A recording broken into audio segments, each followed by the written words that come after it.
Hello there, everyone. Hi, it's me, Sono Rayn. Today is just a chill Zatsu. Oh wait, I should probably. We're not talking about it yet. We're not talking about it yet, but that is the topic for today, obviously. So yeah, obviously. Today is just gonna be a chill Zatsu stream, not that long. Who knows, maybe an hour. I don't think 2 hours. I don't think I could talk for 2 hours straight. Who knows? Who knows, honestly. I mean, I can, but this stream is mostly just gonna be about talking about the movie. What movie? The one on the upper right. The Demon Slayer movie. Not just a Demon Slayer movie. Oh god, you can't even see that. The Infinity. I was gonna say castle, train. The Infinity Castle. Hold on. There we go. Yay, yeah. No spoilers. Can't guarantee. If you've seen the header, the spoilers are there. I said it in the title. I said it in the pinned comments. Spoiler warning. Topics about this movie will be discussed, as well as all the stuff that has happened in that movie. I mean, who knows? I mean, like I said, I don't think I could talk about it for that long, but I think I can. It's surprisingly, I don't know how long it actually was when I watched it. I thought it was only 2 hours, but how long is Demon Slayer Infinity Castle movie? Apparently it was actually 2 hours and 35 minutes. I mean, that's fair. That's honestly fair. But at the same time, there's also valid reason why it was really good. And I mean, yes, Ufotable animating it did play a role, but I mean, there were definitely moments, which I will get into detail about. But yeah, when did I watch it? I actually watched it on opening day, and I think that was, what was that for me? That was, oh right, that was last Friday. Watch it around, I think, what was it? Evening wise? No, it was like late afternoon, so maybe like around 4 p.m. I was excited. I mean, surprisingly, the scheduled times said it started at 4, but you get some free time before the movie actually starts, because you know, all the trailers and random stuff that just appears beforehand. And obviously it was always surprising. It's like, wow, so many people. So funny thing, there were actually two. It was not just the Demon Slayer movie that was getting packed. So another one, but it's entirely different demographic actually. So yes, all the anime fans went to go watch Demon Slayer movie, where all of the I would say, I guess, old people, I guess, yeah, a bunch of old people decided to go watch what the heck was that movie? I literally forgot the name of that movie because it was not up my alley. Let me go search it up, actually. Movies out right now. Right. So, the other movie that was actually getting packed, it's like a complete 180 from the Demon Slayer movie, was actually Downtown Abbey, the grand finale. And I'll be honest, I don't really know that much about it. All I know is it was probably an old school TV series, so in fact it has a movie, brought in a lot of its old school audience. So I was honestly surprised. I was like, huh, that's a lot of people. Anyways, so even though it technically wasn't really opening night, but I mean, technically opening day, I guess? Well, no, more like late evening. However, I was like, oh, cool. I wanted to get whatever merch is available, or, you know, promotional items. I wanted to get anything, whether it was a soda or there was that really cool looking Infinity Castle popcorn box. It didn't look practical, but I mean, it looked neat. There was nothing. There was actually nothing at the theater I went to. I was kind of sad about that. I was like, well, I didn't eat anything, and obviously we ate after, but I was like, oh my god, I can't believe I starved myself. And I guess, I don't know, I was just more excited for the movie than I was wanting to eat. As soon as the movie was over, of course, I decided to go eat. I was like, alright, my satisfaction is full, but now my hunger yearns. So yeah, I watched the movie with Agent Tonkatsu. He came in late. Well, he didn't really come in late, but it's like maybe 1 or 2 minutes before the scheduled time. I had the tickets, and it was fun. It was fun. But yeah, I believe I paid for the tickets. Yeah, I paid for the tickets. Why? Because we watched Fantastic Four previously. That movie was also good.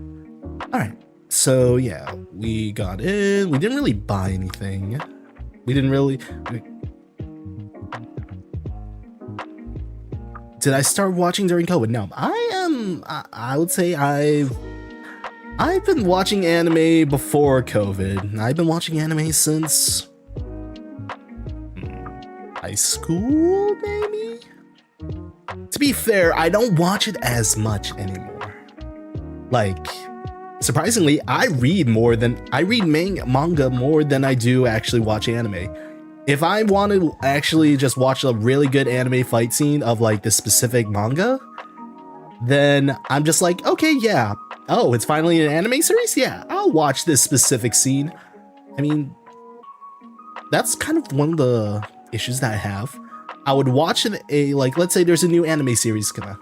Doraemon, that's an OG, the cat. I don't know if it ended. I know it's popular, and I also know there's another popular one in Japan that's not really well known. Doraemon's well known, but Anpanman, that one, it's a kid show. I know, it's a kid show. I saw it when I was on my flight to Japan. I saw it, I was like, what is this One Punch Man character that looks really OP, even though it's just a kid show? Ah, it's well known in Vietnam. Cool. So yeah, I mean, I've been watching anime for quite a while. I don't watch it as frequently though, just because I would see a new series, I would watch a couple of the episodes, like I would catch up to the series, and I'll be like, I need more plot. I need to know more. So then I just read the manga, and then I catch up, and I'm like, well, I don't need to watch this anymore. I think that happened with... What did that happen with? Happened with Haikyuu. Happened with Invincible. I think it also happened with Demon Slayer as well. Yeah, it definitely happened with Demon Slayer. I know for a fact. It also happened with Fairy Tail. Yeah, it happened with Fairy Tail. And yeah, even Naruto Shippuden, like, how about Kid Detective Conan? That series hasn't ended yet. I'll be honest, I don't want to say this, but I would really appreciate if they could progress the plot and, you know, let this kid turn back to normal, actually live a normal life. He is, you know, it's amazing. He has been a kid longer than Ash has. And Ash's series in Pokemon has already ended. Like, Ash's journey ended. Conan is still Conan, and I'm just like, come on, progress the plot. You introduce a new character who had some association, and then, yeah. Like, I'm more impressed that they could come up with so many intricate murder cases, and I'm just like, how are they doing this? Detective Conan is literally the Simpsons of detective anime. It's never gonna end. They will always be pulling out new ideas left and right, and it will always feel unique somehow.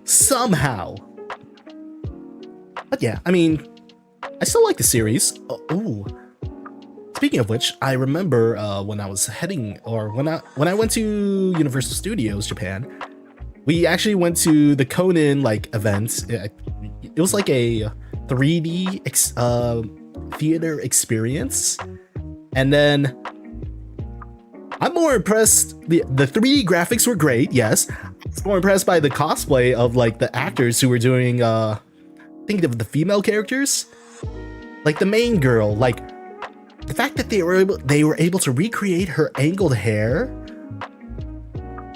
like it was like a real life triangle hair, and I was like, wow, this is insane, honestly.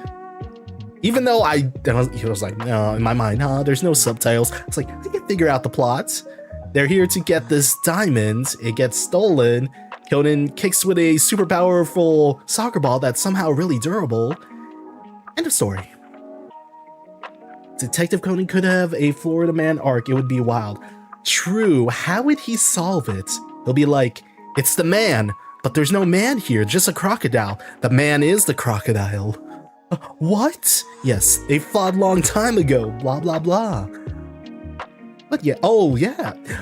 Speaking of USJ, we also experienced, me and Agent Tonkatsu, we also experienced the Universal Studios Mugen Train? The Mugen Train ride, which we thought was like, it's just gonna be a chill ride. Speaking of which, that was VR, meaning you wore a VR headset while you were in the ride.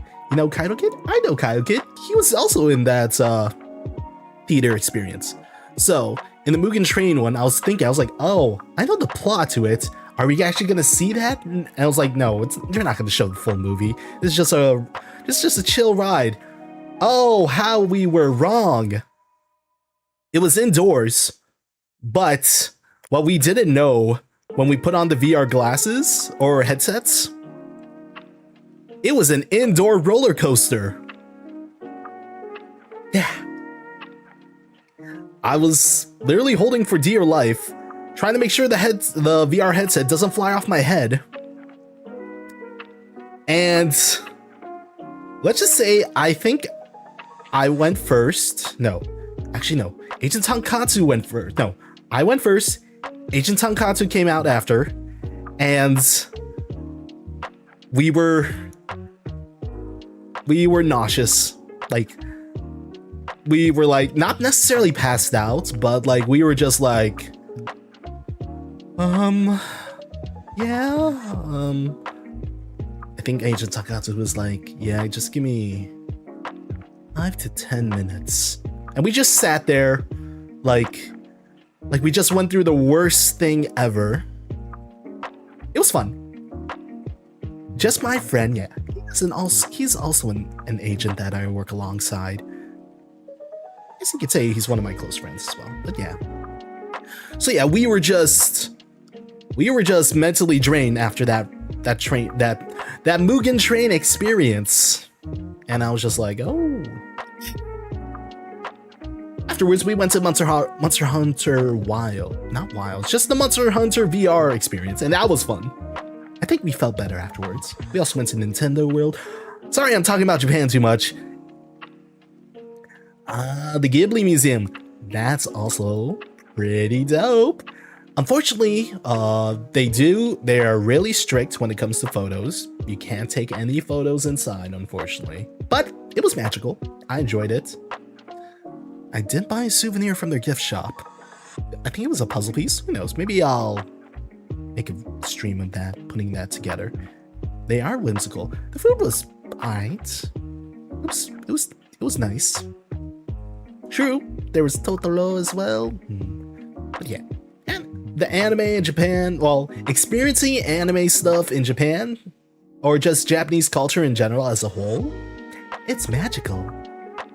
The Chikatetsu, the elevators. For some reason, there was this really weird elevator. No, escalator. The stairs, escalator. For some reason, I don't know how, but when we were on the escalator, it went up like a regular escalator, like, you know, stairway up, but then it flattened into like a pavement style momentarily, and then it went back into stairs. So it's like we were going up, then we went forward, and then we went back up, and I was like, wait, what? This is the most weirdest escalator ever. Oh man. I gotta build a lot of agent hours if I want to make sure to get another, being able to travel back to Japan. That'll be a while. On the bright side, I could practice my Nihon. Or try to acquire better Nihon skills. Duolingo came in clutch. Granted, it was not the best, but we did get a little far. Passion Japanese can get you far. It can get you far. Okay. Alright, we drifted off topic a bit, but I mean, it's fine. True. True. But yeah. Maybe, who knows, maybe I'll have another stream again to talk about Japan, but that was such an old trip. That's been more than a year ago that I went to Japan. Do I miss it? Oh, you visited Korea. I hear Korea is also really nice. What I will say that I enjoy about Asian countries, when traveling to Asian countries, their convenience stores don't miss. They are so good. Oh, so good. Oh, so yummy. They are really delicious. You can have that for breakfast, lunch, dinner, but I mean, it's not there. It's not there. I think the only thing that's kind of making, like, back at Sono base is okay is just there was a Jewels, and they're starting to do something where it's like they're selling like food, like, like cooked food, like a chicken sandwich or a hot dog for $1. I'm like, well, this I mean, it's not the next best thing, but like it'll have to do. It'll have to do. So yeah, I mean, I didn't really eat it. True. I think the problem is mostly, I think how I would feel if I was maybe a local is I wish I was not in a tourist spot. Not just me, like I have my fair share of seeing a bunch of tourists, but at the same time I'm just like, I'm just trying to relax here, or I'm just trying to eat. And to be honest, you see that a lot in yuppie places. Is that the right term, yuppie? Or just like TikTok famous, Instagram, social media presence. You will see everyone there at that one spot. And then even when I was traveling, I was like, okay, nah, this is not the spot. If everyone's here, we're at the wrong spot. We need to go somewhere where it's chill. Where it's chill. And honestly, that's kind of what I try when going to other countries. I try my best not to look like a tourist. Meaning, I'm trying to do one-bag travels. That's tough, but I meant in the sense like, of course, I'll have suitcases for souvenirs, but for the majority of my trip, if I'm heading to the hotel, the initial traveling should just be one big bag, and I'll stay in the hotel room, and then I'll just be carrying a sling around. Slings are great. I love how slings have become the new future fashion. Well, I mean, yes, they've been a thing, but we've seen a resurgence of those. AKA the man purse. And I think that's fine. They're not too big. Here's the funny thing. If a sling bag is just so large, at that point, you're better off just having a backpack. Because it ruins the practicality. The purpose of a sling is so you don't have to use your pockets. But if you're carrying like 30 things, just get a backpack, man. It's okay. Why are you carrying this big football around your waist? Okay, wow, that was a lot of topics. Okay, I think I'm ready. Well, to be fair, I only broke it down into 4 topics. Technically 4. True. I wanted to make sure that I was like, oh, I have clothes for every day. Now I realize I just need to make sure there's a laundromat or just a laundry place nearby. Why carry everything when you only need to use a few for reusability? Okay, let me just lay down the topics that I want to discuss. So we got fights, scenery, complaints, rating. What else? I guess, yeah, we could break down the fights, because for those unaware, well, okay, last time, this is a spoiler warning regarding Demon Slayer Infinity Castle, the first movie in the trio. And this is the movie that comes after Mugen Train and finishes after starts after season 2. Essentially, all the Hashiras, including Tanjiro, tried to fight Muzan, and boop, the doors the tatami floor doors open, and everyone starts falling in. And then that's the end of season 2, and that's technically the start of the Infinity Castle movie. So, the movie overall, well, like I said, it was a 2-hour and 35-minute movie. That's pretty long. If we were to compare that to, let's say, how long is Endgame? Oh wow, Endgame was 3 hours 1 minute. Even though that felt, honestly, I never felt it being that long. Endgame, compared to Demon Slayer movie, it felt long. Well, granted, there are some caveats as to why it felt long, but I feel like it was justified. But I'm surprised. It, like, maybe, let's say, just what, 26 minutes? 26 minute difference. Muzan should have put all the demons in one room and let the Hashiras in one by one. That would have been interesting. Though, to be fair, in the ending of season 2 was a really good, like, hype moment. I remember people saying, like, oh, like, the first 20 minutes of that last episode were really boring, and then the last 10 made up for it. Just because, like, the first 20 was just monologue from, what was this guy's name? Let me search up these character names, because, like I said, I am rusty when it comes to it, so. Alright. Kaguya Ubiyashiki? Yeah. Kaguya. Yeah, the first 20 minutes was literally just Kaguya, I think, monologuing. And everyone, I know for a fact one of my friends was like, oh man, this last episode sucks. And then the last 10 minutes where he's talking about his plan and everything according to Keikaku is happening just as he anticipated. That's when everything was starting to become hype. Like, season 2 was just a good cliffhanger to hype up Infinity Castle. And fun fact, so Infinity Castle, or the movies in general, the upcoming movies, yes, upcoming movies, there's actually gonna be, including Infinity Castle, 2 more movies to finish the entire season.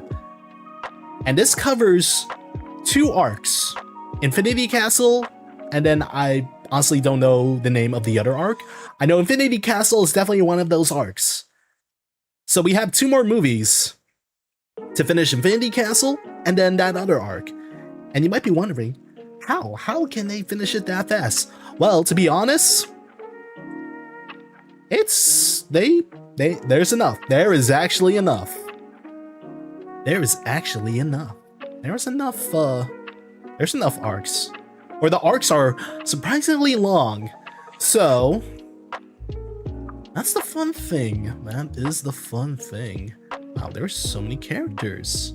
I'm just looking at the wiki right now, just seeing all the demon names, as well as all the other characters that have made an appearance. Perfect.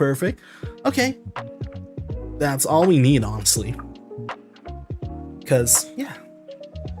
Overlord. I love Overlord. Overlord's fun. Einzulgun. The dub is also good. I will say that as well. And I believe, didn't they do the movie, another movie. It was after season 2, I believe, or was it season 3? They did a movie. I remember reading it in the light novel. Okay, we're off traffic, back to the movie. We're talking about the movie.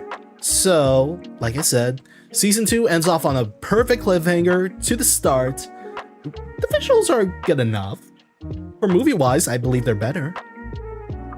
And it feels, I mean, it's an appropriate isekai, I believe. Technically, it's an isekai movie, even though it's an isekai video game-like. Demon Slayer visuals? I never seen the movie. If they are able to do it appropriately in the movie, then yeah, why not? That's totally fine. Okay, so season 2, perfect or good cliffhanger to the start of the first Infinity Castle movie. And what happens at the start of the Infinity Castle movie? It's right where we left off. Quite literally. Because not only were the Hashiras falling from the sky, Tanjiro, Zenitsu, Inosuke, Genya, Kanao, and the rest of the Demon Slayer group?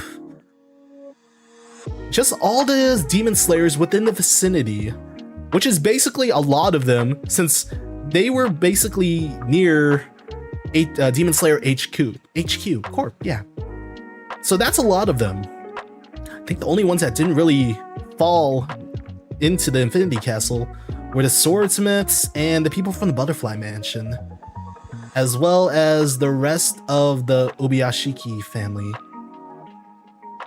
But yeah, the movie literally starts right where it left off, where everyone's literally falling infinitely, quite literally. And oh my god, the visuals for the Infinity Castle are insane. The scale that they made the Infinity Castle was crazy. Because think about it, compared to the manga, where it's just like only 1 or 2 panels, there was nothing that really showed it being of that scale, that infinity like empty space. We only just saw like maybe the Hashiras falling, and then another panel, they're on the ground, or they've found a platform, or are in a room. But in the actual start of the movie, with some awesome background songs being played, we actually see them like finding their footing as they're falling, struggling to find a platform to land, because all of them are still trying to find Muzan and trying to go for his head. So they all fall, and then every Hashira, I think, so we got, there's a bunch, but like obviously for this, in this case, I believe Giyu was able to find Tanjiro. Obanai was with Mitsuri. Sanemi was literally just chilling somewhere. And I think Gyome and Muchiro were also running somewhere. I think they grouped together. And then Shinoa was also by herself. So, and then outside of the main Hashiras, there was also Inosuke just falling, and he was about to eat something. He was about to eat like a big shrimp tempura. And as he was falling, he was like, wait, what's happening? And then he realized, oh my god, there's demons everywhere. Let's go. He was like, he was not actually the only one that was bloodlusty. One that was out for blood. Zenitsu. Yeah, Zenitsu he didn't even react as he was falling. He was not even asleep. His eyes were just stone cold open and just wondering, where is this person that I need to kill? Which they never talked about. All we knew in season 2 was that Zenitsu was really serious. Or, like, he suddenly started acting serious. Alright, so what happens? After everyone's, after both the Hashiras, Tanjiro and gang, and the and the Demon Slayer Corps members, after all of them landed, we also see a bunch of crows appear. And they're the same crows that follow around all the Demon Slayers, so they were also there. So, what happens? So, alright, nice, awesome. Yeah, but like this is just for those who like I said, I'm going in depth because even though this is a spoiler warning, I do want to go step by step. That way I can put my commentary and describe my experience with that, you know? Because sometimes people want to know, like, oh, what is he talking about now? So, I guess we could discuss the next part in the topic, and oh my god, what the heck, is that a fly? Or is that a spider? I have no idea. I just saw a big bug. And it's not gonna attack me. I think that's a fly. How the heck did they get in here? Anyways, sorry about that. Alright, so we got fight number 1. Fight number 1. What was fight number 1? That was Shinobu versus I hate his name so much. Am I in Australia? No. I'm not from the Down Under. I don't have a big human-sized spider. Unless that's Spider-Man. Shinobu versus Doma.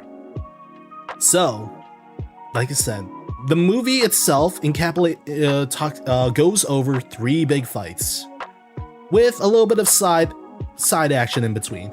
But the first major fight that literally starts at the within maybe 10 minutes in of the movie is literally Shinobu versus Doma. Shinobu goes in, and she just sees Doma eating a bunch of girls, like devouring them like food, and she realized, oh, this is the guy. This is Upper Moon level 2, Upper Rank 2. This is the guy who literally straight up murdered my sister. So, Shinobu was pissed. Doma has a large body count. He does. His personality, oh my god. Like, out of all the characters, outside of maybe Muzan, I really don't like Doma. Because he has that laid-back attitude. Just imagine you are going through a really tough shift, and he's the go-lucky guy.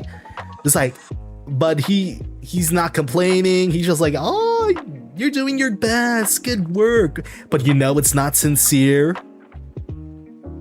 Or he's like, there's a place and time for that, and you are not helping the situation. So that just made Shinobu pissed. One, Doma didn't really... He is interesting because, to be fair, his upbringing was weird. He was considered to be, well, a child of destiny, quote unquote, or something like that. Or like, he was put into a cult. And, I don't know. I guess, in the end, he just became a demon. Somehow. And, like, the fight itself, despite the results, yeah, false prophet essentially. And the fight, that was really beautiful. Like, it was a really good fight. Like, I didn't know what to expect, because I do remember the ending in the manga for the fight, but I wanted to understand how they were going to portray how Shinobu was going to fight. So, every time she used one of her breathing moves, they literally were like, yep, it's based off an insect, so we're gonna show you a big insect to give you that imagery, the equivalence of what she is literally doing. Like, they showed like a centipede, they showed a butterfly, I believe they showed a butterfly, I could be wrong about that. They showed a hornet. Oh my god, that hornet one, that was really cool. Because it was so fast.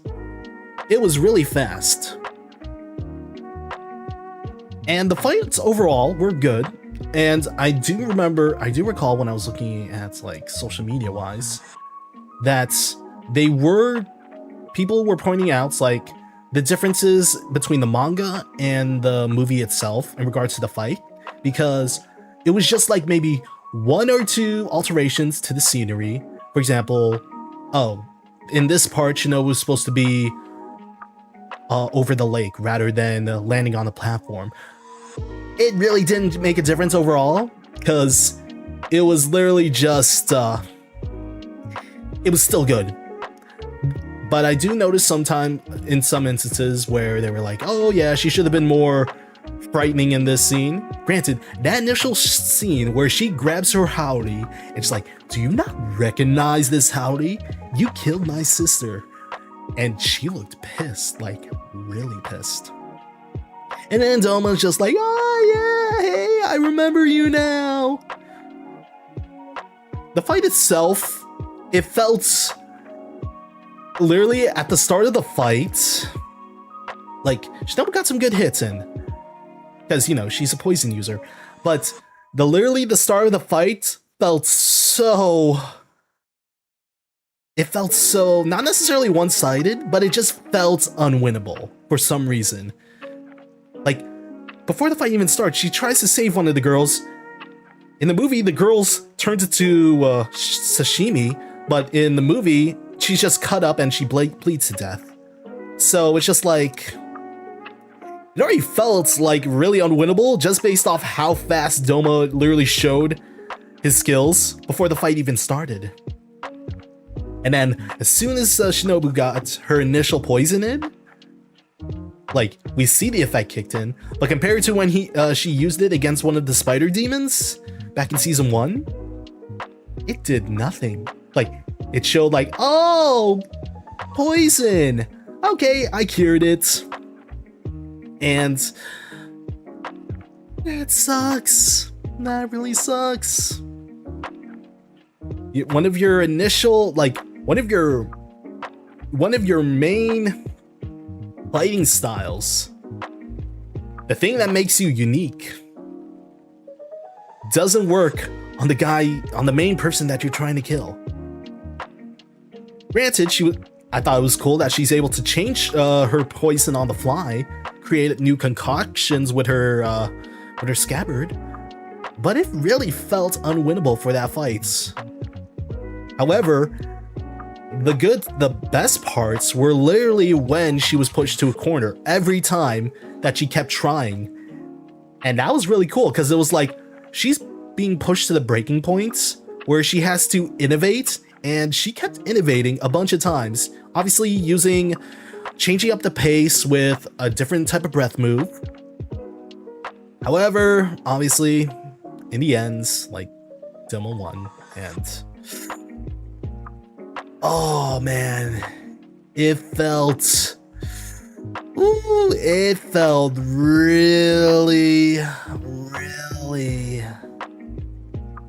bad. It felt really bad. I don't know.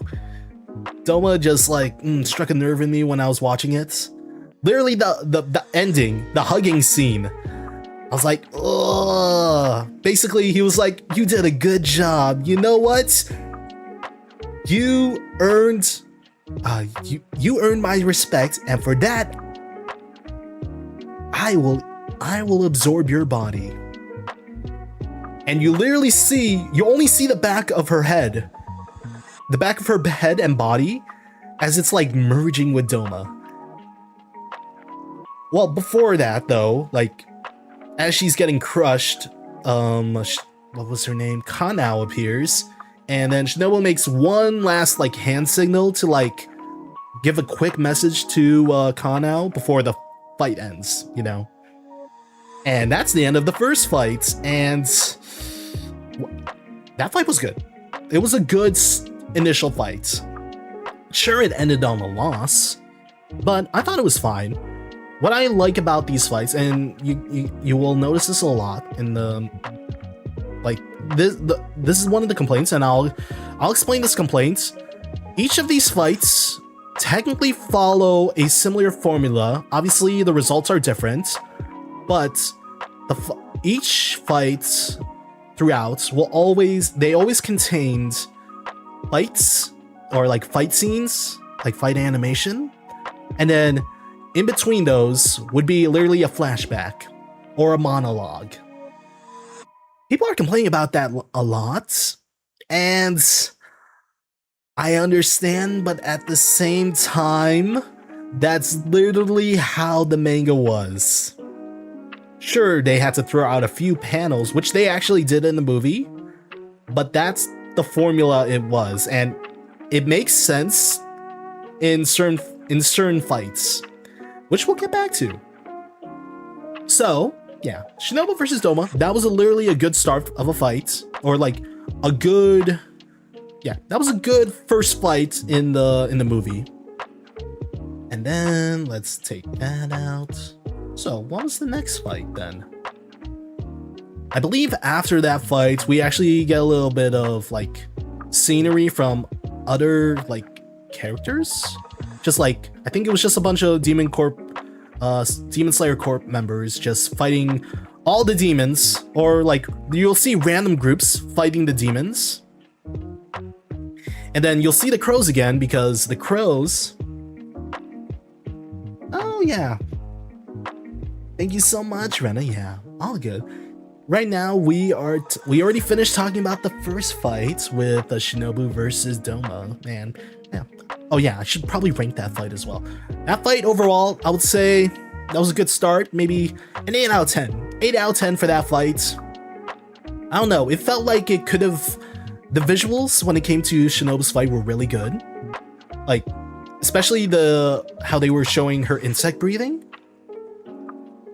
I think I was just expecting more extravagant scenery, because it felt like, oh, as soon as you see all of them falling down the Infinity Castle, it just felt like, oh, we're gonna see those huge zoom outs. But I can understand, since it is in a technically it was a close confined space. Like, we were to compare how big that area that they fought in, I guess maybe what? That was like a fountain? It was a fountain lake area that was maybe the size of what? Basketball courts? I mean, yes, that's big, but they're demon slayers and demons, so. Speaking of which, the next fight, or no, the crows. So, I think during that time, like after the Shinobu fight, there is then we get into details regarding, oh, it's the crows. What are these crows? And it turns out the crows are actually just, well, they're being run, or they're being used by the Ubiyashiki family to literally map out the entirety of the Infinity Castle map. Yeah, maybe though Kaguya and his wife and 2 daughters died, there were still 3 more children remains, with his son Kirya being the leader, being the new leader of the Demon Slayer Corps. Him alongside his 2 other sisters were literally mapping out the entirety of the map using the crows, as well as giving command to everyone. So they were basically the strategic brains, trying to like reposition everyone, bring in reinforcements, etc, etc. And I thought that was really hype. I was like, wow, I never thought witnessing strategy happen during a real-time battle, allegedly, you know, in the movie, was really hype. Like, everyone's doing their part. Okay, so the next fight. The next fight was really weird. Well, not weird, but like, let's say, it's weird because you're trying to understand what is going on. And literally, all we see is Zenitsu just walking forward. True, I did love that they were attaching personalities to them. So, what was going on was we just see Zenitsu just walking down, taking down some demons along the path. And then we just see this random demon appear. We don't even know who he is. We just see him randomly. But then, obviously, Zenitsu knows who his name is. And that name is Kaikaku. And in the manga itself, this fight was really, really fast. Like, no joke, it happened really fast. Like, you thought it would be as long as the first part of the Doma fight, but it's not. It happens really fast. But they made this fight last long, like really long. well, I wouldn't say too long, maybe give or take 30 minutes? 30 minutes at most. When I say 30 minutes, I mean it includes both the flashbacks as well as the actual fight. So, in that fight, we see the introduction of Kaikaku, and he was trying to smack talk. Yeah, the whole thing is speed. He was trying to smack talk Zenitsu and his old master, and it was not working. Like, Zenitsu, he was stone cold. Like, I was not expecting such a serious Zenitsu. Like, I get it, it's like, when you gotta lock in, you gotta lock in. But the funny thing was, the one thing that astonished me, he was not asleep. Zenitsu didn't even have to be in sleep mode to fight him. Like, he was already in the zone as soon as he saw Kaikaku. And turns out, like, obviously, Kaikaku is literally his upperclassman, I guess. He was his senior when they were both training under the Thunder Hashira. And the master wanted both Zenitsu and Kaikaku to be they wanted to be he wanted them to be co-Hashiras. And it was funny because, okay, in my mind, I'm trying to understand, like, okay, why? And it all comes back to lore. Remember, Zenitsu at that time only knows first form. But the funny thing is, Kaikaku is the complete opposite. He can't, while Zenitsu knows first form, Kaikaku only knows 2 through 6. And it's funny because in the flashback scene, yes, there's flashbacks, some of the other Demon Slayer members, they were discussing how it's kind of pointless for Kaikaku to know forms 2 through 6 because first form is literally the basis of thunder breathing. So I guess the best way to describe this for those who just don't really understand, like, he knows 2 through 6 and Zenitsu only knows 1. How does knowing only 2 through 6 mean he's bad? Well, it doesn't mean he's bad, but it just means, think of not knowing the fundamentals, if that makes sense. Imagine you beat people through mashing, but not necessarily mashing. I guess the best way to describe it is first form, from my understanding, is literally the start of utilizing the other forms of thunder breathing. Meaning, if I use form 1, I could chain that into form 2 or something like that. That's how I see it. Like, it's the fundamental. Sure, you can knock someone out, but if you don't know how to throw a proper punch, you can never do it as efficiently, you know? That's how I see it. However, I can understand from their master why he wanted them to be co-trainers or co-Thunder Hashiras, because they're like yin and yang, technically. The fight was interesting. Literally starts off, as you would expect, Kaikaku literally throwing every other form, 2 through 6, against Zenitsu, and Zenitsu's only just using form 1. And it looks like Kaikaku has the upper hand, technically. I mean, I think he was smack-talking throughout the process, but I think at a certain point, Zenitsu just snapped, because it happened when he was, like, falling. Yeah, since they were literally, their space was literally outside or within the Infinity Castle, but it was still, like, in the outside of the building, if that makes sense. So as Zenitsu was falling, Kaikaku, I think, was still talking more smack. And then Zenitsu was like, okay, I'm locked in. Now I have to kill you. And then he was able to was able to stop or hold himself up against the wall.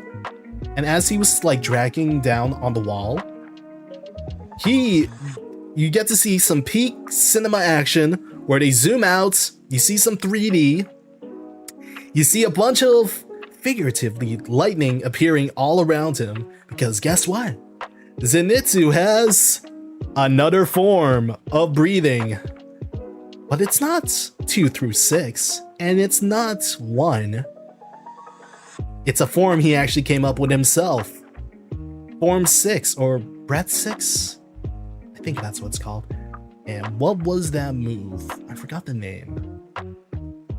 All you need to know though, that move, it was beautiful. It was a really sick fight, or sick move. And granted, yes, it was Form 7, and he named it, what did he name it? So first form is Thunderclap and Flash, which is like a speed blitz, but then 7th form, which is basically is just Flaming Thunder God, is just, it's super fast, and it was deadly. Like, I guess you could consider it an evolved form of first form, because that's how I see it. Because first form, you unsheath and you dash really fast. 7th form, you go super fast, unseeable essentially. And he used it to basically jump as he was falling and literally go back to where the initial platform that they were fighting on against Kaigaku. And it was still going, and he sliced his head off. And as Kaigaku's head was falling in that same pit, he was wondering, wait, what just happened? Because it happened in an instant. And he was just trying to understand, like, wait, what? No. But he also noticed, oh, Zenitsu also passed out and he's also falling. He's like, I still win, even though I'm dying, you're still gonna die. And then, yeah, it's like, nope, that's actually not gonna happen. Why? Because Yushiro appears and grabs Zenitsu as he falls, and Kaigaku just dies. The best thing about that fight, not just 7th form was great, but, so, I mentioned this previously, there were flashbacks, but in addition to flashbacks, there were also scenes where it seems like the fighters, or specifically the Demon Slayers, were talking to ghosts. And what I mean by ghosts, I mean like past memories or past people. So for the Shinobu fight, she had the image of her sister talking to her to keep fighting, which was really good. It was good. She's like, even if you're dying, you still want to kill him, don't you? So go. And she locked in. For Zenitsu though, it was after the fight. After the fight, it looked like he was about to pass on. Like it showed him in a garden-like area, or a grassy area with a river, and across that river was his master. And it looked like he was about to Zenitsu was about to cross over, but he just started screaming at his master. It was like, Grandpa, I did it. I'm sorry I couldn't make you happy. I really tried, blah blah blah, because like, obviously he wasn't the best student at the time. And he kept trying to reach his master, but his body wasn't able to move across the river. Like, something was holding him down, you know?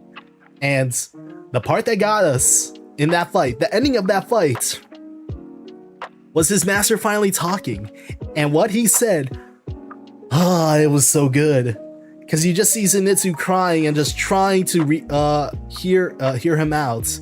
And what the grandpa says is, Zenitsu, you are my pride and joy. And oh my god, that was so much. It felt like a huge, I guess, sigh of relief. Just because, one, the way Zenitsu's master died was sad.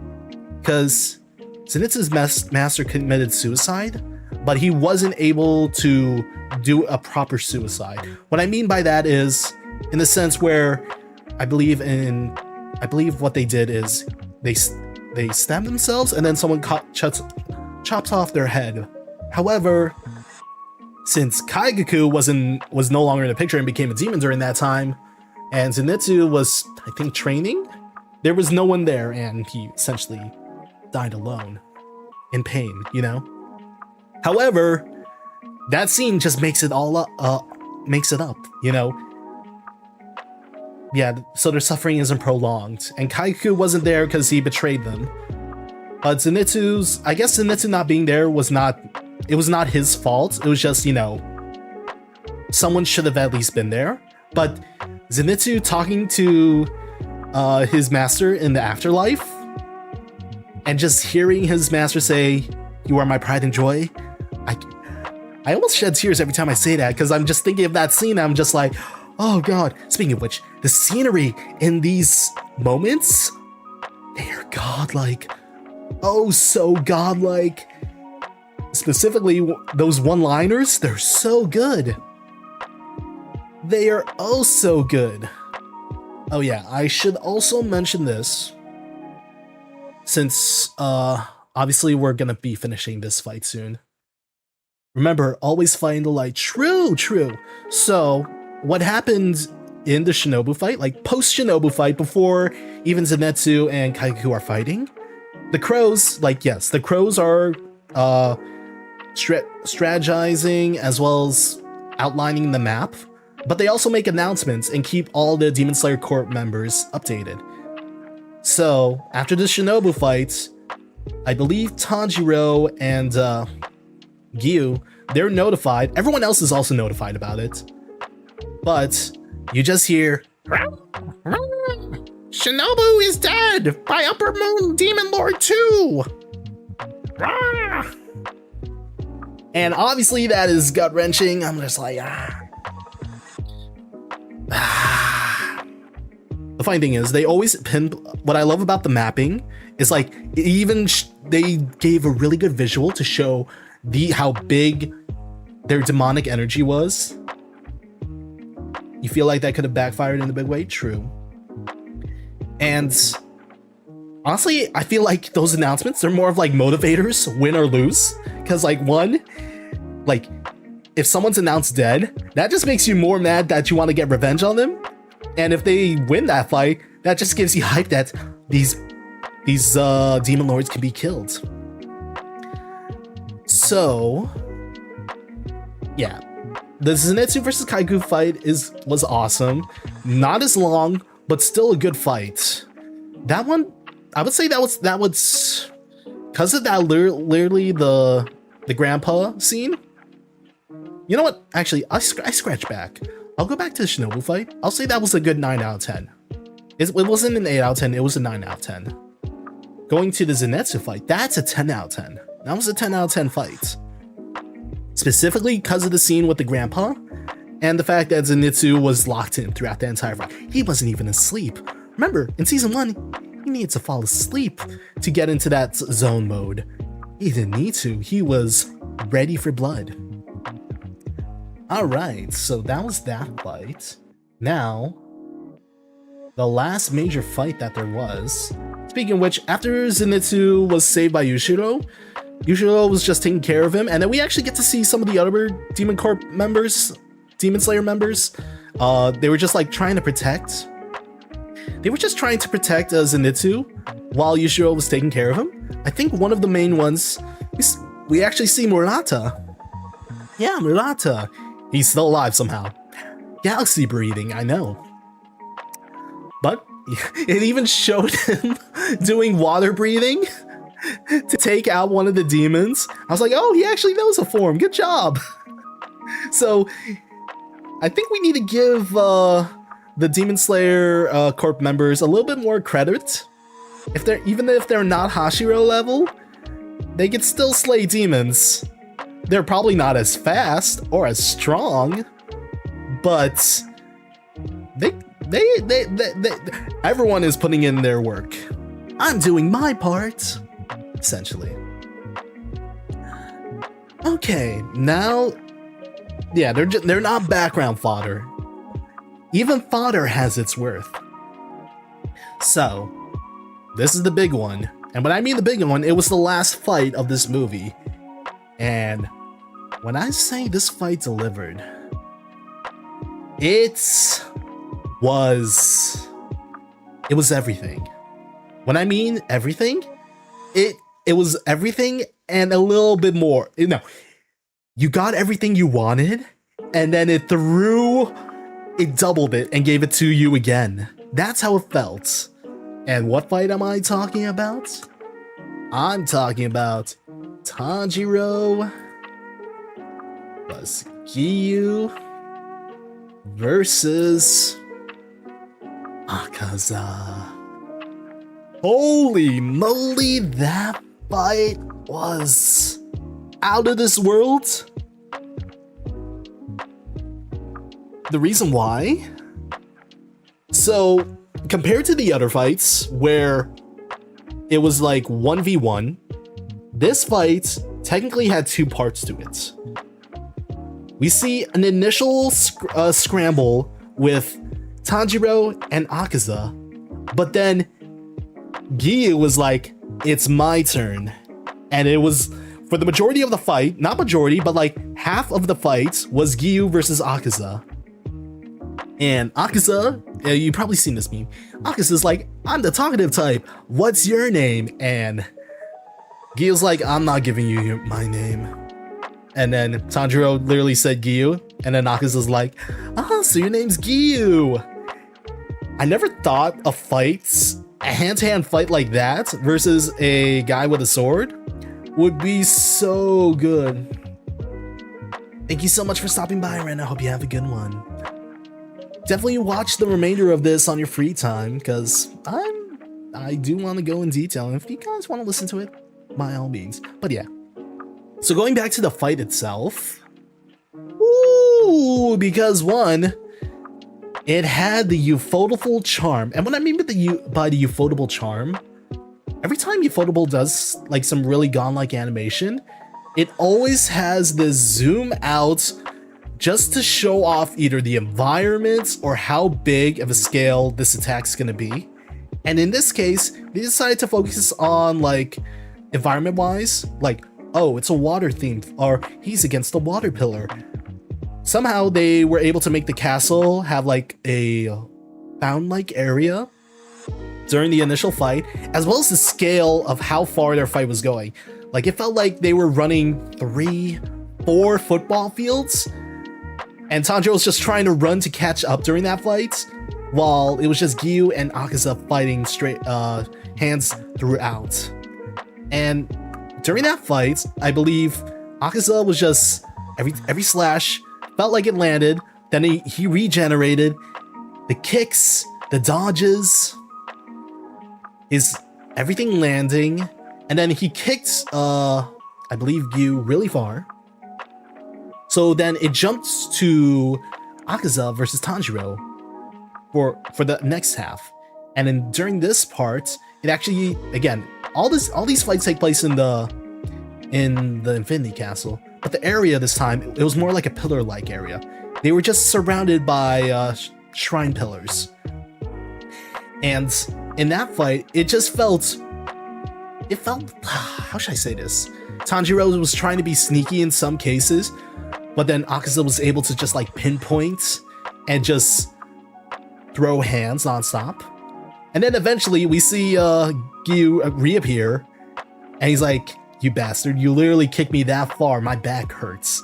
And then he awakens, and you see the marking on him, and then it goes back to Giyu and Akaza fighting. And during that fight, Tanjiro's just like really confused, because how does he keep landing hits on us? How is he able to detect us so much? And then flashback time, which I believe was necessary, because it basically, those flashbacks actually helped in Tanjiro figuring out how to take down Akaza, which in this case was first a past discussion with Inosuke, and basically determining how Inosuke is able to like pinpoint where Tanjiro is looking on Inosuke's back, and he said this is just based off his instinct. Like, he is able to tell based off instinct.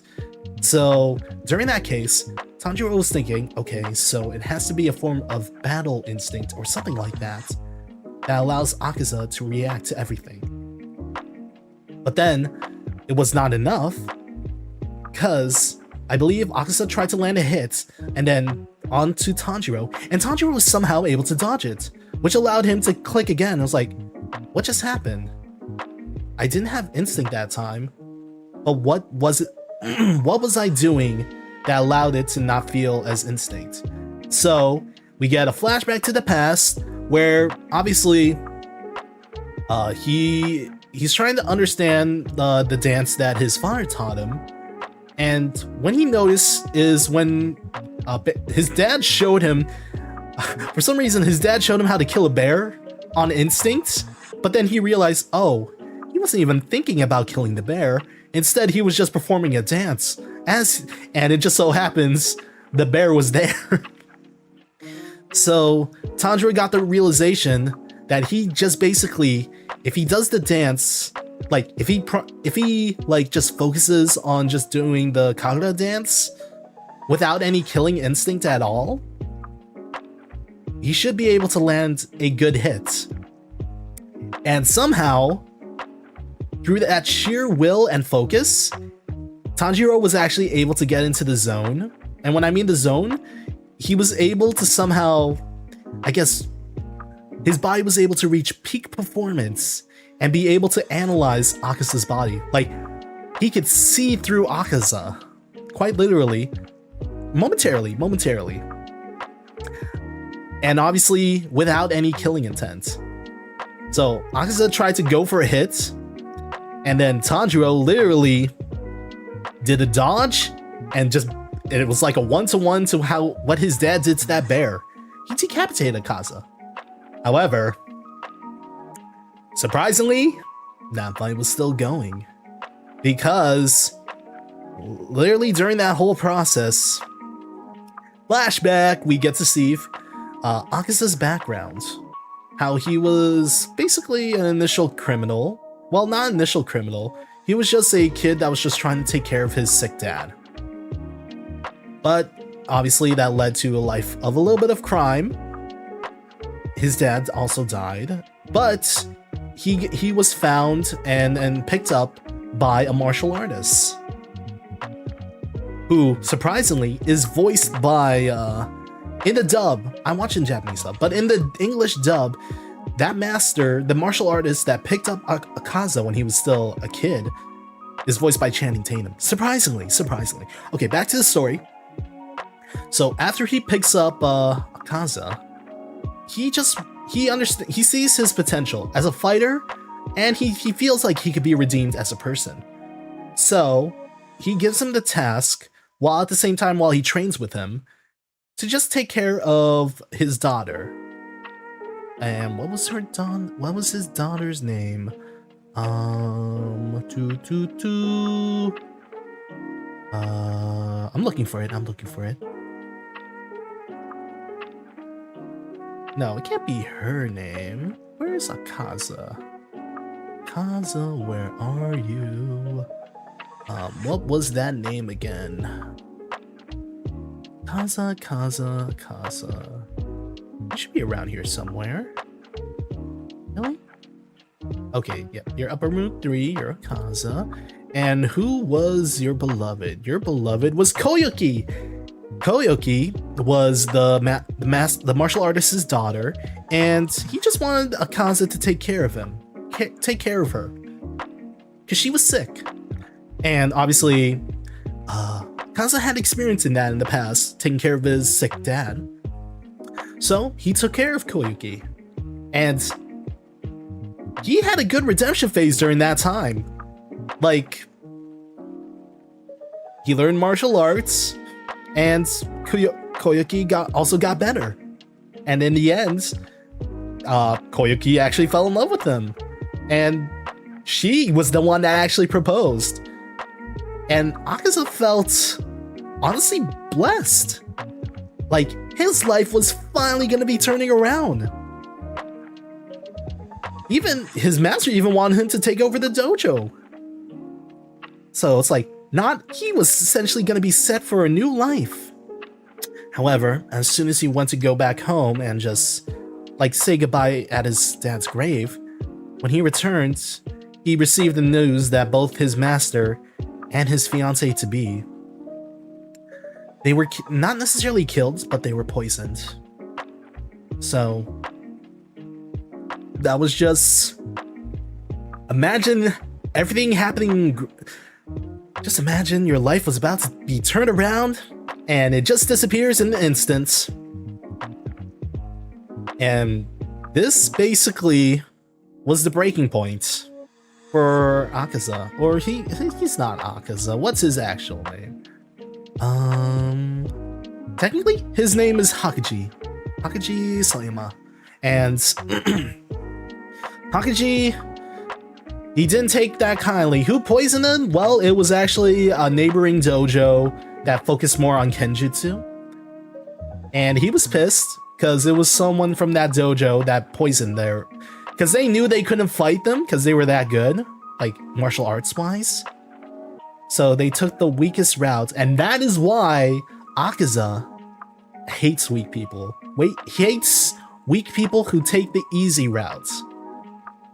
So when Hakuji heard of the news, he went to that dojo, and obviously he was pissed, and then he killed 67 people.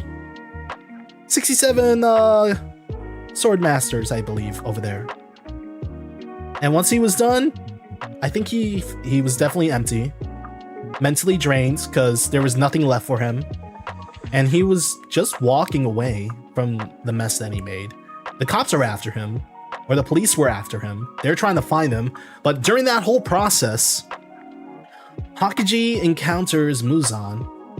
And Muzan's like, I heard there was a demon that killed 67 people. You're just a human. And he found that really interesting. And then Hakuji was like, I don't care anymore. And then, like, he was just hopeless. And then Muzan literally punched his face. Like, his fist was literally inside Akaza's face, or Hakuji's face. Somehow, Hakuji was still alive, but Muzan was like, you're an interesting one. I'm gonna make you a demon. Do not disappoint me.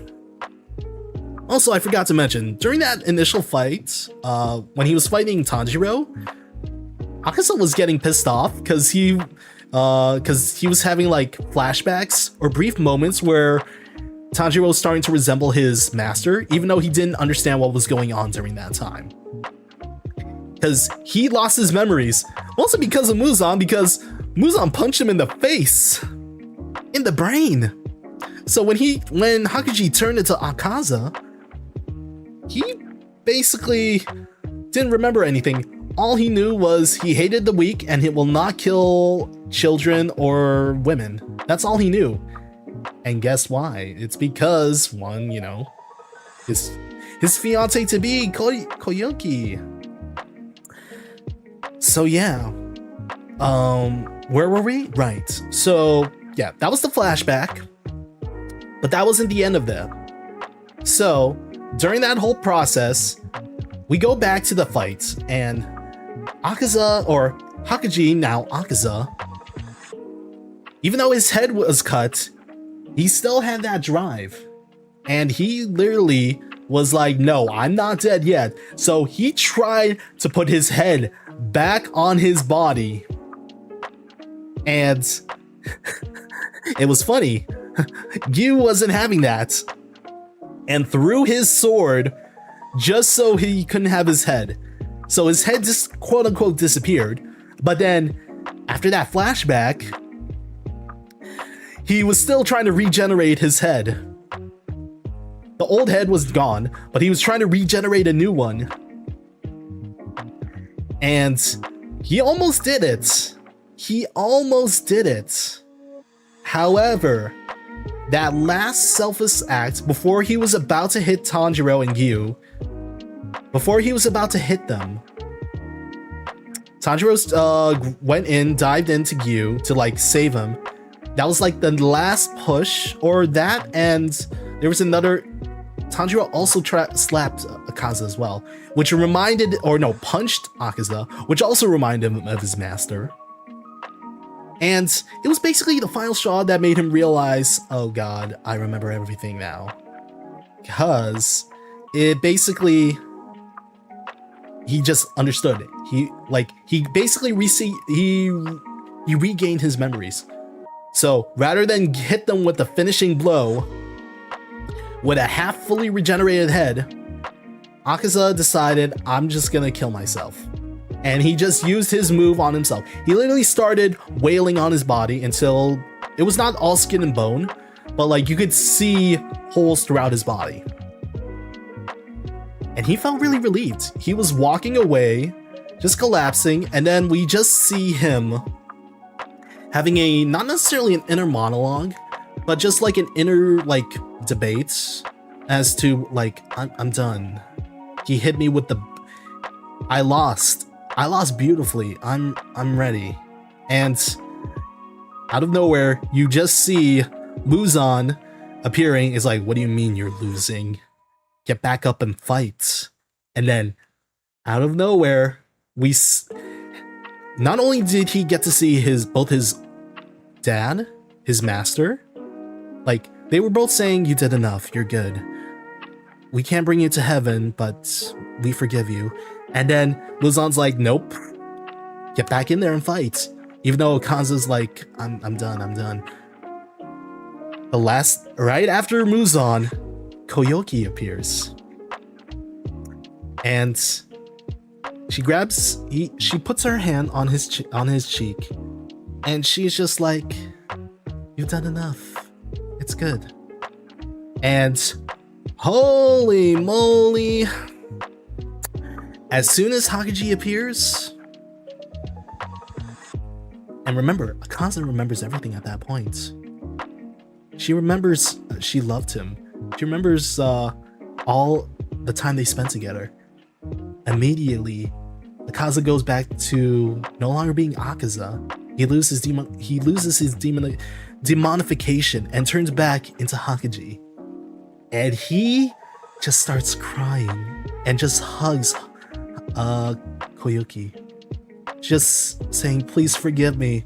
I am so sorry. I should have been there when it mattered. And oh god, it was so good.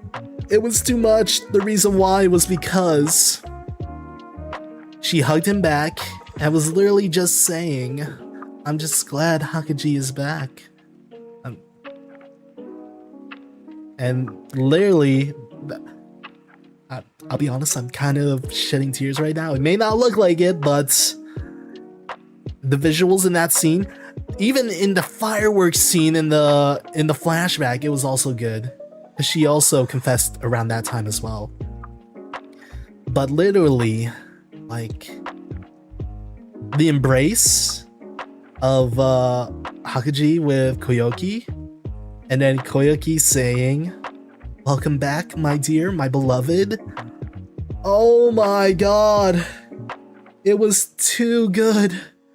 Like, they had that scene in the manga. In the manga, they had that. But in the movie, Ufotable cranked it to not a 10 out of 10, to a 20 out of 10. It was so beautiful with the scoring in the background. Just hearing her say, welcome back, my darling. And then Hakuji just crying, bawling his eyes out inside his mind. He felt blessed. And that's honestly what allowed him, or both Giyu and Tanjiro, to win that fight. Cause after that, his body just disintegrated. And they won. They also passed out after that fight. But yeah, that was the last fight. Oh my god. Oh my. That was such a good fight. And then we see a little bit of Doma as well. Doma, so at the end, I said Kanao appears, but then it's also announced, or no, so the news is spread that Akaza dies because the demons felt it, and we get to see Upper Moon 1, Upper Lord, Upper Moon, Upper Floor. What do we call them? Upper rank. We got to see Upper rank 1, and he was just aura farming. He's like, Kaza, you lost? I thought you were gonna beat me. And then he just unsheaths his sword super fast, and then you just see a bunch of pillars fall down because they're sliced.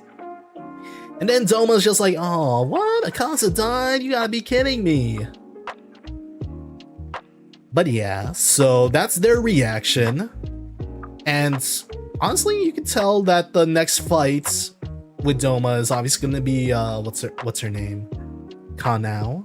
We don't obviously the movie didn't really tell who's gonna fight upper rank 1, aka Kokoshibo. But upper rank 3, Akaza, he's gone. And yeah, those were the 3 major fights that happened. Akaza fight, including the flashback, 20 out of 10. 20 out of 10. The score, the background, the flashback, it was perfect. It was perfect. And I definitely did shed tears during that moment. It died down, but obviously if I ever get the Blu-ray and see that scene again, I'll be like, oh my god. It was a good fight. I love that fight a lot. It was really good. It was oh so good. Now, so what else do I have here? So, scenery. Every scenery was great. It's amazing what Ufotable was able to do with just the manga by itself. They were able to stretch out panels and give it a full-on environment. The scale in which, specifically the Giyu versus Akaza fight, that was huge. That was huge. Heck, even though it was in a small corridor for what was it, Shinobu and Doma, it was still spectacularly beautiful. Heck, yeah, all the scenery was good. Even the confinement within Zenitsu versus Gaikaku, like the scale and the scenery, they made each part of the castle itself unique, so it didn't feel like they were all fighting in the same place at the same time, you know? That was really cool, because it just makes it seem so vast. Now, I mentioned this earlier, but the one of the complaints that some people had was that there was too many flashbacks and monologues. Cut them some slack. I mean, I understand it's not the best pacing. Well, no. The pacing is necessary because it plays hand in hand in what happens in the next part of the said fight. It made sense with the Tanjiro and Giyu versus Akaza. It made sense with the Shinobu versus Doma. Heck, it even made sense. Yeah, all the fights with the flashbacks, it made sense. Without the Zenitsu Gaikaku flashback, even for newcomers who just wanted to watch a movie, they can understand, oh, he only knows Form 1. He knows 2 through 6. Then out of the flashback, he now knows Form 7. Wow, you know? And that's kind of what I like about this movie. Like, even if you are a newcomer, like you've never seen Demon Slayer before, you could get a good idea as to what the plot is. Everyone wants to kill this guy. They are in an area where there's a bunch of bad guys. Heck, they even give background to each of the demons. You just need to know, this demon killed this girl's sister. That's why she wants to kill him. Makes sense. Totally makes sense, honestly. So, I mean, while people may have complaints about the flashbacks, I think they were a good addition. They extended them and they made them really beautiful. Specifically the scenes when they were talking to their past companions, such as Shinobu talking to her dead sister, Zenitsu talking to his master, and the best one, Akaza. No, Hokaji talking to Koyuki. That was peak. That was so peak. It was so good. It was really, really, really good. And I can't help it. It was so good. So, despite those complaints, I think the movie was great. Like, all right, I may have, obviously I went throughout. I probably missed some details, but don't get me, I'm just trying to cover as much as I can in regard to the movie. The overall synopsis: movie focused on 3 characters, or 3 major fights. Even though we didn't get to see the remainder of the Hashiras fights, they will have their time to shine in the next movie. Trust me, they get to fight in the next movie, and oh my god. If this movie is a 10, all right, I'll say my rating right now. It's a 10 out of 10. No doubt. This movie is Infinity Castle. The first movie of Infinity Castle is already a 10 out of 10, which makes me hype for the next 2 movies. It just makes me really, really hype. So, yes, all right, going back, like, the best things about this, like, despite the flashbacks were portrayed perfectly. I guess the only issue would just be for them, what people would complain about is the length of the flashbacks. Do I believe the flashbacks are necessary? Yes. Do I feel like the lengths could be changed? That's debatable, but I had no issue with it. I enjoyed the flashbacks. Honestly, what I liked about the flashbacks, it gives a breather. After this rush of adrenaline, seeing all these pretty cool sword slashing moves, we need a breather to just process everything, you know? And that's kind of what I really enjoyed about this movie. Because not only did it help newcomers understand, like, the general synopsis of what's happening in the fights, it provided proper background history for characters you never thought were gonna be the greatest characters of all time, such as Akaza and Koyuki. I can't stop thinking about it. Holy crap. Because here's the thing, I read it, and the fact that the movie I guess, they magnified it. What you thought was just a 5 out of 10 in the manga, they made it so much better in the movie. Like, I'm excited. I'm satisfied. That was so good.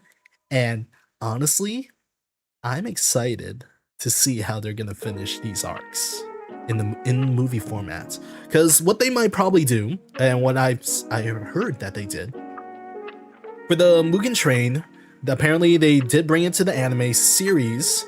So so outside of the movie, there is the anime version where they added a little bit of extra. So you'll definitely see this Infinity Castle if they do continue it in seasons, you know. But probably they'll do movie first. So that's gonna be really interesting to see. Woo, I really am excited. It's gonna be a while. We still have quite a while until we can actually see the next 2 movies. Who knows? Maybe the next when does Infinity Castle Part 2 come out? Part 2. When does Infinity Castle Trio come out? So, Part 2 is expected in 2027, and Part 3 is going to be 2029. So each movie, or each of the remaining movies, will have a 2-year production gap. I want them, I'll be honest, it is a long time, but I want them to take their time. I will love to see how they finish up this series. I know the ending. I already know how it ends. And I have my favorite scenes. Funny enough, they in this current movie, they actually added in a little extra. Sure, they took out some stuff, but they added a little extra. Specifically, the Inosuke chasing the crow. Funny enough, that was actually not in the chapter, but it was like one of those extra pages after a chapter in the manga. So it's technically a teaser, and this was in a chapter further ahead in the Infinity Castle arc after the movie. So the fact that we got to see that already was like, oh, they're throwing in some stuff that was just like, extra in future chapters. So that's nice, because it actually was it necessary? It actually helps. It actually is a good lead-in for the second. It's a good lead-in for the second part of Infinity Castle when that comes out. Whew, so that was nice. Granted, Inosuke didn't really have a time to shine. He fought a little bit, but he wasn't the main focus. Those big 3 fights, those characters involved were the main focus, obviously. But trust me, everyone is locked in. Everyone literally has their time to shine. Everyone. And when I mean everyone has their time to shine. I can't really go into detail as to what happens in the next movie, outside of just saying everyone fights. Everyone gets to fight, Use that to your imagination. I already know what I'm gonna be hyped up about. I already know what scene I want to see animated, and I can't wait to see whatever they put all the production towards. Because they know what scenes grab people's attentions. Ufotable is a master of their craft. I remember just only watching them because of Fate Stay Night. But oh my god, they're so good. They're really good. And this movie was great. It was fantastic. That's why I have to give this movie rating 10 out of 10. It's a 10 out of 10. 5 stars! Like, no joke. This movie is so good. It is so good. I am excited. I'll be patient. Like I said, I don't really watch anime that much anymore. But I am definitely excited. And we'll wait patiently for the next 2 movies to come out. Thank you so much for stopping by, Tin. Hope you have a good one. Yeah, I will be wrapping up soon too. So enjoy today's stream, because this was fun. I didn't think I was actually going to be able to talk for an hour and 30, but somehow I did. And this movie. Alright, what was the best scene? Literally, Hakuji and Koyoki.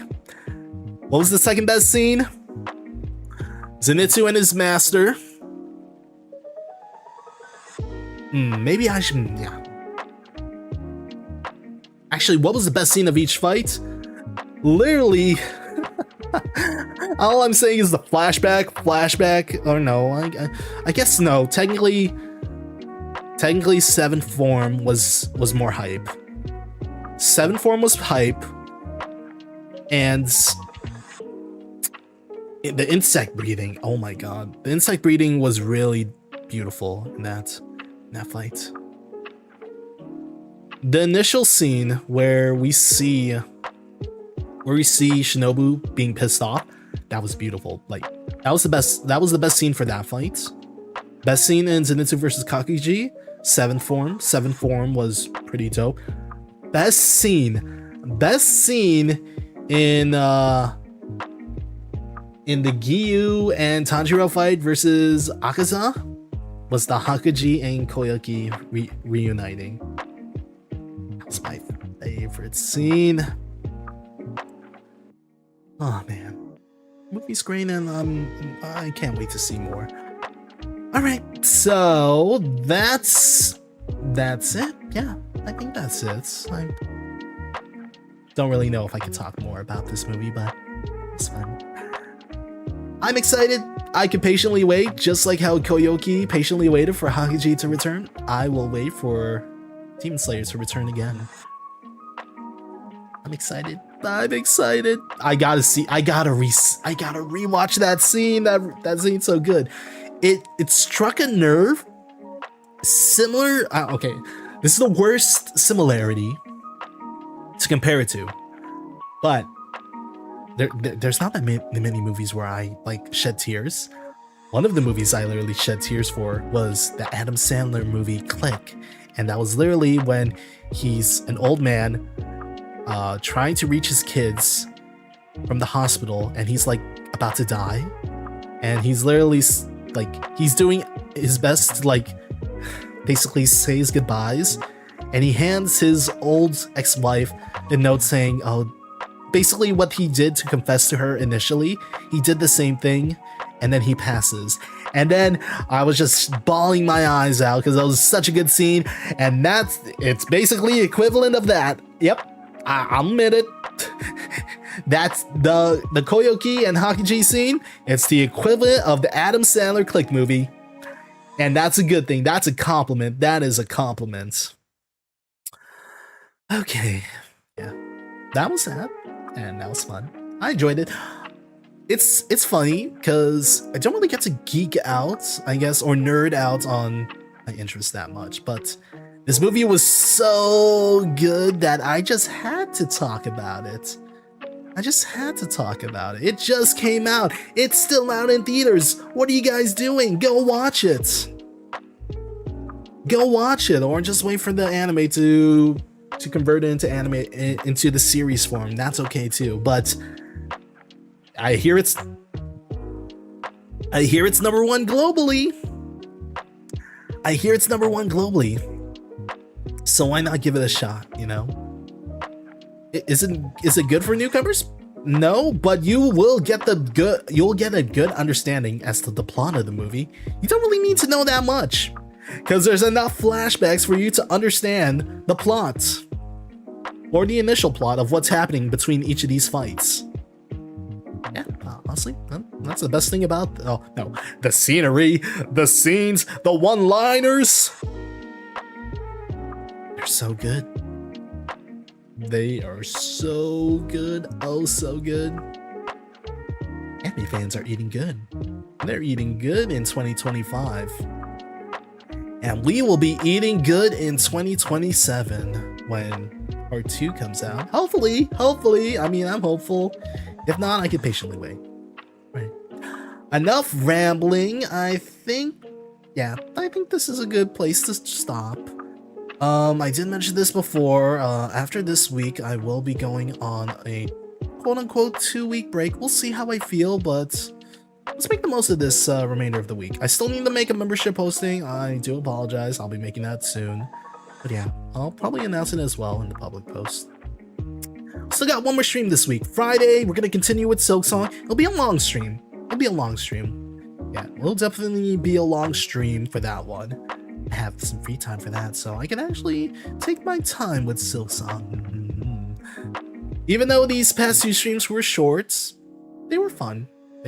I enjoyed this stream. Surprisingly, I enjoyed this stream a lot, just because I get to talk. Blah blah blah blah blah blah blah blah blah blah blah blah blah blah blah. Demon Slayer. Blah blah blah. 7th breeding form. Blah blah blah. Welcome home, darling. Oh my god, that was so good. That was so good. I'm sorry. You can see my passion. I am really passionate about Demon Slayer. I remember when it came out. When did it come out? It came out when I was in college. Like, the anime.